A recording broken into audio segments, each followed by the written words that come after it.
Welcome back to the channel, guys. In this video, I wanted to go over how you can reinvent your life before you even turn 20.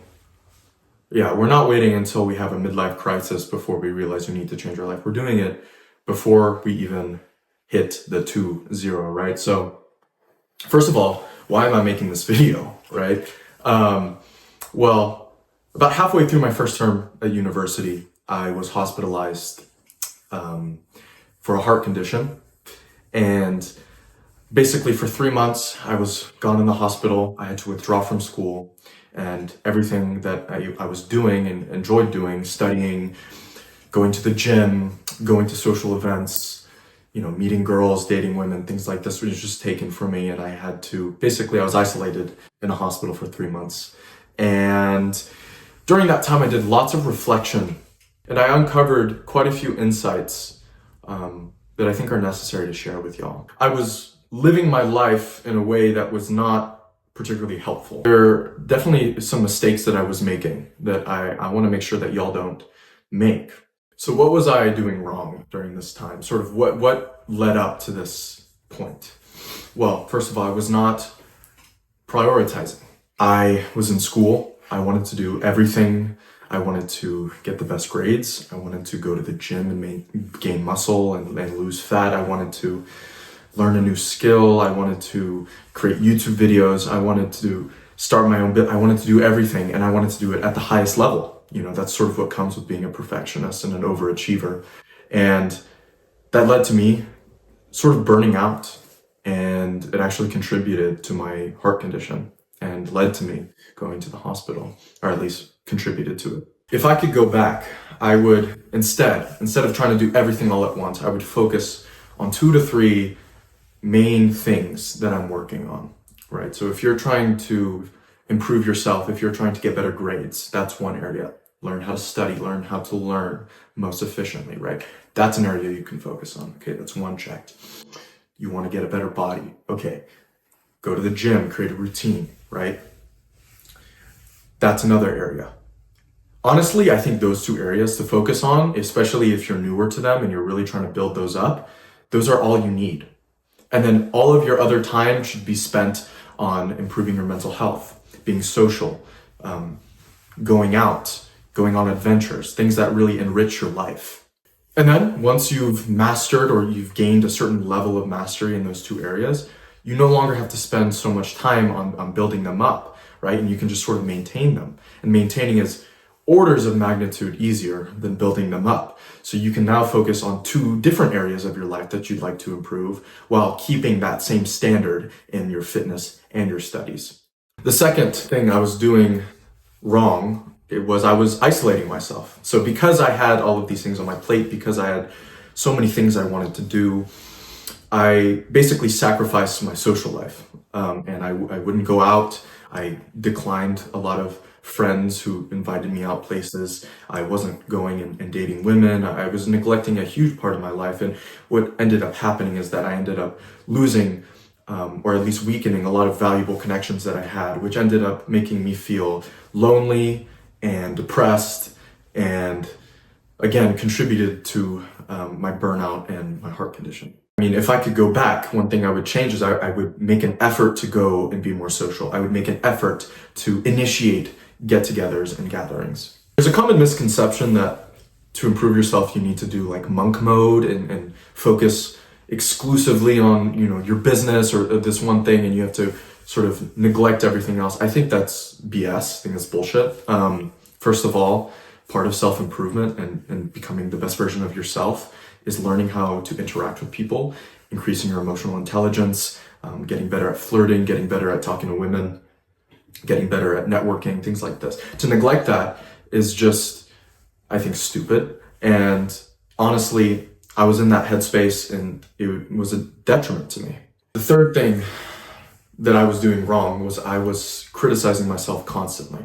So rather than being my own coach, my own mentor, I was tearing myself down whenever I didn't add up to the expectations that I had of myself.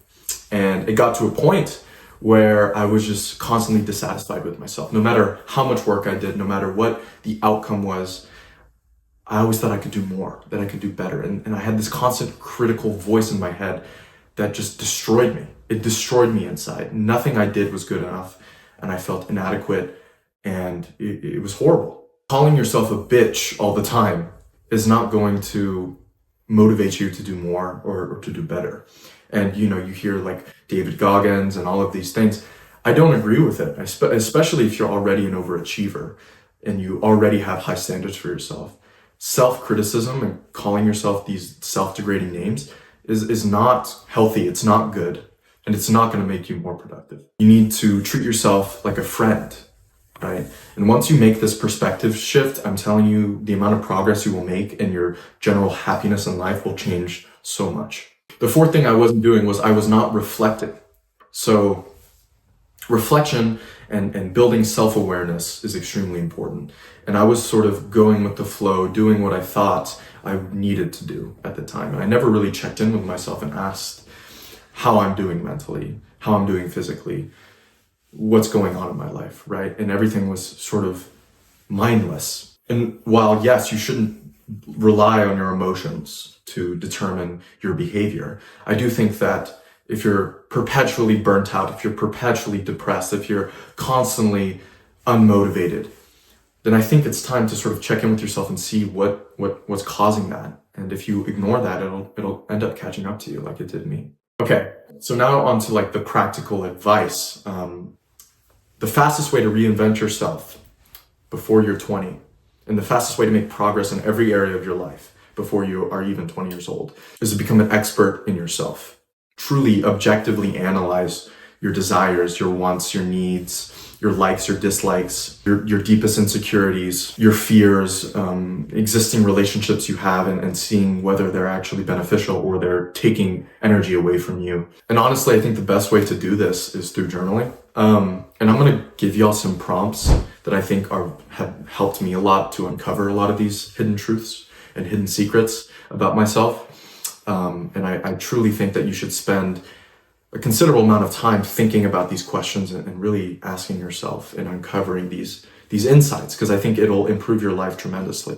Then once you have sort of done a life audit, checked in with yourself, uncovered some of those fears, I want you to pick the 2 areas that you need to work on most, right? So it could be your relationships, it could be fitness, it could be school, it could be dating, which I guess is relationships, it could be business, it could be anything. It could be the 2 areas of your life that mean a lot to you, that you think that you want to make progress in, and you need to focus on those. And you need to create a plan of action to improve in those areas. You start small, create habits or bring back habits that you've neglected for a while, and you start to build them up. And over time, you will start to get in the groove of things. You will start to build mastery over these areas. And then once you've developed a certain level of mastery in those areas and you've gotten to the point where you think, okay, now it's time to work on different areas, that's exactly what you should do. You do the same. You reflect, how was that experience? What do I really want now? And you work on those 2 areas that you want to work on next. And then over time, you just continue to do this. You periodize sort of the areas you're working on in your life. You pick 1 to 2 things that you really want to work on those, focus on those, ignore all the content, ignore all the distractions.